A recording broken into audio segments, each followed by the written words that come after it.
बहुत से सूचनाएं दी उन्होंने, बहुत से जानकारी दी, लेकिन रक्षा मंत्री होने के नाते ये नहीं कहा कि पहलगाम में दहशतगर्द कैसे आए। ये नहीं कहा कि बेसारन में जहां पर 1000 लोग जाते हैं, खुशियां मनाते हैं, कैसे 5 दहशतगर्द वहां पर जाकर 26 लोगों की गोलियों से छलनी करते हैं। ये बात, ये सूचना रक्षा मंत्री ने नहीं दी। यही है सूचना का युद्ध कि इतनी जानकारी देते हैं कि कभी कभी सवाल पूछना भी भूल जाते हैं। जिनके परिवारों में आज कोई गुजर गया, वे ये भी जानना चाहता है कि 100 दिन गुजर गए और वे 5 दहशतगर्दियों को ये सरकार पकड़ नहीं पाई। देश के मुखिया सऊदी अरब में थे, पूरा कार्यक्रम उन्हें संपूर्ण किया, वापस आए और वो पहलगाम भी नहीं जा पाए और बिहार में जाके चुनावी भाषण दे रहे हैं। अगर पहलगाम में कोई गया तो हमारा नेता राहुल गांधी गया। हम आदरणीय प्रधानमंत्री मोदी जी से जानना चाहते थे, अगर पाकिस्तान वाकई में अपने घुटने टिकने के लिए तैयार था तो आपने क्यों रुका, आप क्यों रुके और किसके सामने आप झुके, किसके सामने आपने सरेंडर किया कि हम घुस के मारेंगे और पाकिस्तान को आज वो उनका जो भी टेररिस्ट इंफ्रास्ट्रक्चर है उसको खत्म कर देंगे। वही बातें तब की, वही बातें पुलवामा की बात की कि पुलवामा के बाद आज हमने हमारे लड़ाकू जहाज अब गए हैं, अब पाकिस्तान अब कभी भी भारत पर उंगली नहीं दिखा सकता। और उसके बाद आज दोबारा वही बातें कर रहे हैं, आज दोबारा वही बातें कर रहे हैं कि हम घुस के मारे, हमने ये किया, फलाना किया। और ये अब भी कह रहे हैं कि ऑपरेशन सिंदूर कंप्लीट नहीं हुआ, अधूरा है, क्योंकि कल को जाके दोबारा पाकिस्तान कर सकता है। ये खुद कह रहे हैं, आज ये खुद कह रहे हैं कि हमारा मकसद युद्ध का नहीं था। हम पूछना चाहते क्यों नहीं था, होना चाहिए था। आज उन्होंने खुद कहा कि हमारा मकसद जमीन लेने का नहीं था। क्यों नहीं था? पाकिस्तान ऑक्यूपाइड कश्मीर अगर आज नहीं लेंगे तो कब लेंगे? जो सरकार चीन को लाल आंख दिखाने की बात करती है, एक बार भी आपने चीन का उजागर अपने भाषण। यही हम जानना चाहते हैं कि आज जो युद्ध हुआ इसमें पाकिस्तान को चीन से कितना समर्थन मिल रहा है। हम सेना से नहीं, आज हम आदरणीय राजनाथ सिंह जी से और प्रधानमंत्री मोदी जी से जानना चाहते हैं। वो अमेरिका के राष्ट्रपति जो 26 बार आज कह चुके हैं कि व्यापार को लेकर उन्होंने भारत और पाकिस्तान को सतर्क किया और दोनों को मजबूर किया कि वो इस जंग को छोड़े। 26 बार। आज राष्ट्रपति ट्रंप खुद कहते हैं कि 5-6 जेट गिरे हैं। एक एक जेट करोड़ करोड़ अरब अरब रुपयों का है, मिलियंस एंड मिलियंस का है। इसलिए हम जानना चाहते हैं, आज हमें स्पष्ट रूप से आदरणीय राजनाथ सिंह जी बताएं, देश पर विश्वास करें, देश में वो साहस है सच्चाई सुनने की। आज आप बताएं कितने लड़ाकू जहाज गिरे। पाकिस्तान की नेतृत्व उनकी जनता या उनकी चुनी हुई सरकार नहीं, पाकिस्तान की सरकार का जो रिमोट कंट्रोल है वो पाकिस्तान की सेना के पास। तो ये सारा पैसा वहीं जाएगा जहां पर हमने मिसाइल गिराई। तो क्या इतना भी हम नहीं कर पाए? क्या इतना भी ताकत नहीं? क्या इतना भी विश्व गुरु में लोगों का विश्वास नहीं, देश अंतरराष्ट्रीय नेताओं का विश्वास नहीं कि IMF का एड ना जाए पाकिस्तान के पास, वर्ल्ड बैंक का एड ना जाए पाकिस्तान के पास, ADB का एड ना जाए पाकिस्तान के पास? आप में इतना भी ताकत नहीं कि एक देश ने पाकिस्तान को टेरर स्टेट का दर्जा नहीं दिया। आप हमें अपना दुश्मन ना समझे। हम सरकार के दुश्मन नहीं, हम अपने देश के पक्ष में बोल रहे हैं, जवानों के पक्ष में बोल रहे हैं। पर आप हमें कृपया सच्चाई देने का हमें वो सम्मान दीजिए। सच्चाई सुनने का अधिकार हमारा है और जितने बार आप झूठ और भ्रम फैलाएंगे हम उतनी बार आपको पूछते जाएंगे कि आपने क्या किया। और आज ये है हमारे विपक्ष का कर्तव्य कि हम सवाल पूछेंगे देश हित में, राष्ट्र हित में। आज देश ये जानना चाहता है कि वो 5 दहशतगर्द कैसे घुसे, और उन दहशतगर्दों का भी मकसद था। पाकिस्तान से आए हुए वो दहशतगर्दों का क्या मकसद था? उनका मकसद था कि जम्मू कश्मीर की अर्थव्यवस्था को तनाव करना, विनाश करना। उनका मकसद था कि भारत देश में एक सांप्रदायिक वातावरण का जन्म देना। उनका मकसद यह था कि भारत और पाकिस्तान का एक हाइफिनेशन, यह था उनका मकसद।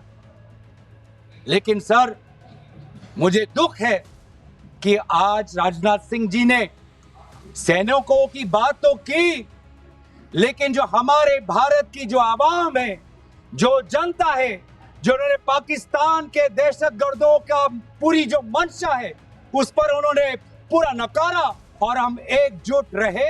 हम मुझे भारतीय होने का गर्व है। हमने देखा वैसारण में कि किस प्रकार से जम्मू और कश्मीर के लोगों ने पूरे देश भर से आए हुए जितने भी पर्यटक थे उनकी मदद की। हमने ये देखा कि किस प्रकार से देश भर के जो पर्यटक जो जम्मू कश्मीर में थे उन्होंने अपने जम्मू कश्मीर के भाइयों को धन्यवाद दिया। हमने ये भी देखा कि कैसी एक विधवा हिमांशी नरवाल ने कहा कि मैं नहीं चाहती कि मेरे जो पति जिसको लेके आज राजनीति हो रही है उसके शव पर देश में हिंदू मुसलमान की राजनीति हो, मैं नहीं चाहती। यह है हमारी देश की संस्कृति और यह था मंशा पाकिस्तान का। और मैं ये भी गर्व महसूस करता हूं कि सारे विपक्षी राजनीति दल हम सब एकजुट होकर, राहुल गांधी जी ने एक साफ साफ कहा कि हम सरकार के साथ हैं और सरकार को पाकिस्तान को एक ठोस मजबूत कदम देना ही पड़ेगा। लेकिन देश ये भी जानना चाहता है, वे 26 लोग जो जिनके परिवारों में आज कोई गुजर गया, वे ये भी जानना चाहता है कि 100 दिन गुजर गए और वे 5 दहशतगर्दियों को ये सरकार पकड़ नहीं पाई।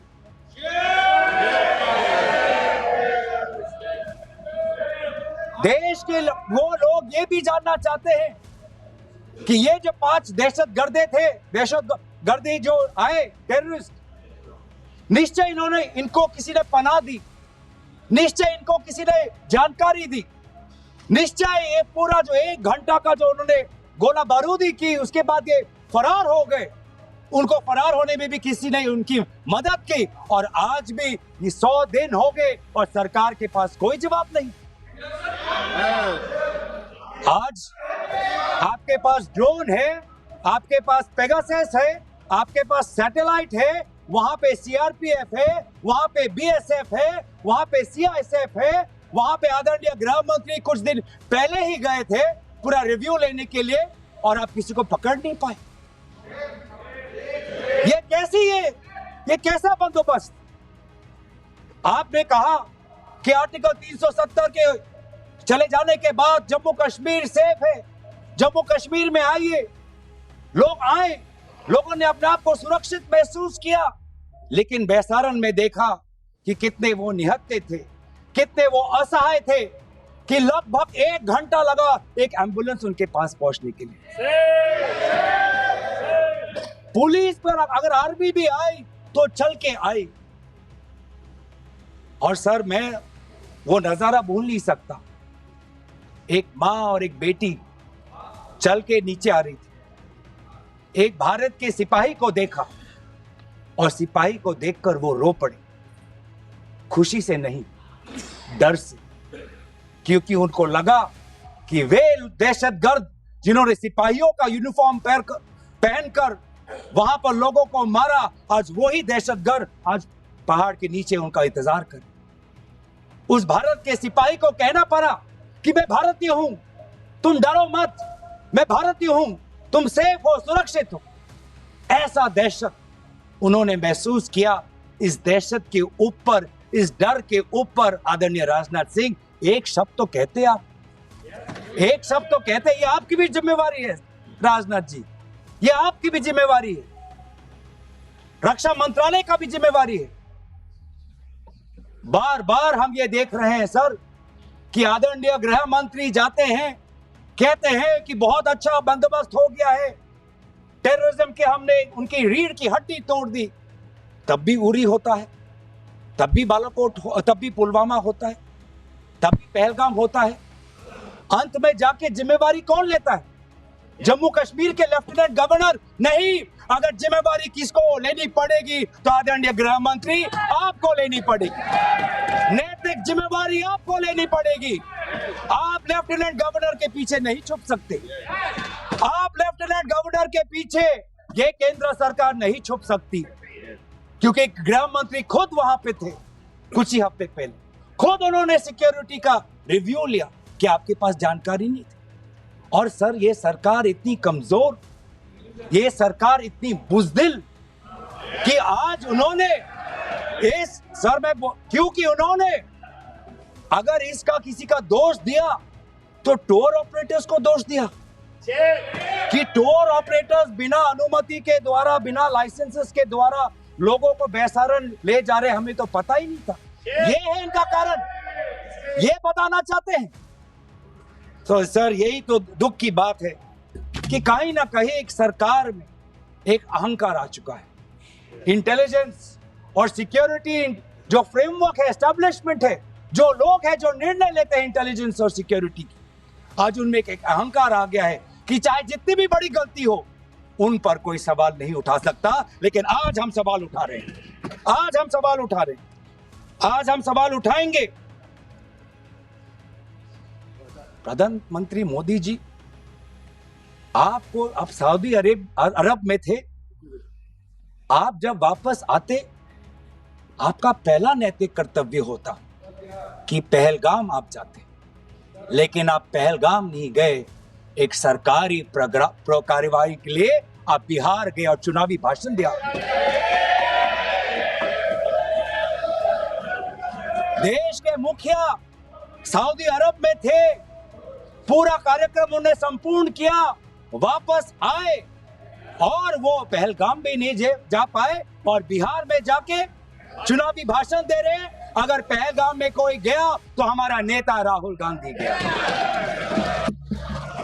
अगर पहलगाम में जो लोगों की मृत्यु हुई उनके लिए अगर शहादत की मांग कोई कर रहा है तो हमारा दल का नेता राहुल गांधी कर रहा है। राहुल गांधी जी बदामी के कंटोनमेंट में गए। सर मैं बोलूं? Sir house in order, sir house in order में like, sir house is not in order में रहेगा सर। टाइम लेकिन आप तथ्यों पे बोले, गलत सूचना नहीं दे सदन में, गलत सूचना नहीं मत दे। हम बोले इसके ऑर्डर में लाइए सर। कोई सदन में गलत तथ्य नहीं रख सकते आप। सर मैं बोलूं सर, कैमरा आएगा मेरे पे। धन्यवाद आदरणीय अध्यक्ष महोदय, आदरणीय अध्यक्ष महोदय, अब बात आती है ऑपरेशन सिंदूर की। आज मैं राजनाथ सिंह जी का भाषण सुन रहा था, मुझे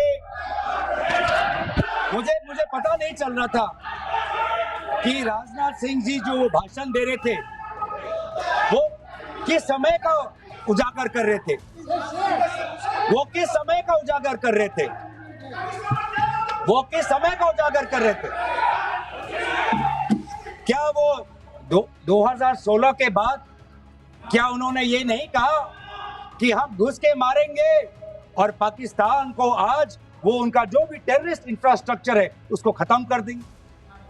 वही बातें तब की, वही बातें पुलवामा की बात की कि पुलवामा के बाद आज हमने, हमारे लड़ाकू जहाज अब गए हैं, अब पाकिस्तान अब कभी भी भारत पर उंगली नहीं दिखा सकता।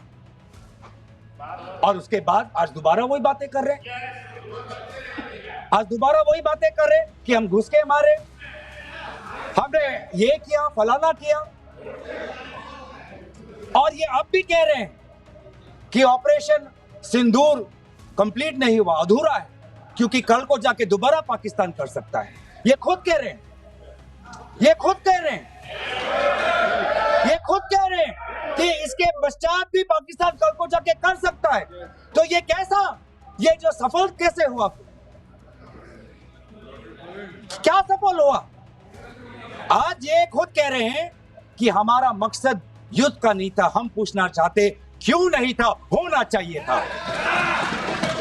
आज उन्होंने खुद कहा कि हमारा मकसद जमीन लेने का नहीं था, क्यों नहीं था? पाकिस्तान ऑक्यूपाइड कश्मीर अगर आज नहीं लेंगे तो कब लेंगे? ये उन्होंने खुद कहा, इन्होंने खुद कहा कि हमारा मकसद था टेररिस्ट के इंफ्रास्ट्रक्चर पर आक्रमण करना। तो क्या हमने उरी के समय नहीं किया? क्या हमने पुलवामा के समय नहीं किया? लेकिन उसके पश्चात भी पाकिस्तान का इतना साहस कि आज उन्होंने पहलगाम में, जो पिछले 20 वर्षों में हमारे भारत के नागरिकों पर सबसे दर्दनाक अगर हमला हुआ है तो आपके समय पे हुआ है।